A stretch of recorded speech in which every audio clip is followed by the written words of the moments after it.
Comedy நடிகரான பயணத்தை ஆரம்பித்த சந்தானம் தற்பொழுது ஹீரோவாக மாறியிருக்கிறார்.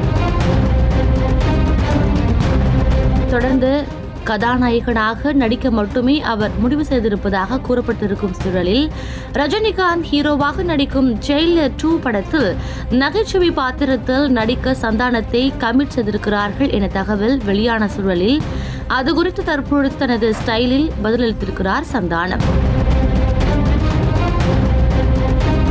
சிம்புவால் திரைத்துறையில் அறிமுகப்படுத்தப்பட்ட சந்தானம் ஹாலிவுட்டில் டாப் நகைச்சுவை நடிகர்களில் ஒருவராக வலம் வந்தவர். கவுண்டமணி ஸ்டைலில் தனது காமெடியை டெலிவர் செய்தாலும் ஏதோ ஒரு வித்தியாசமும் அதில் சிரிக்கக்கூடிய விஷயங்கள் ஏராளமாக இருந்தாலும் அவரது நகைச்சுவை அசால்ட்டாக ஹிட் அடித்தன.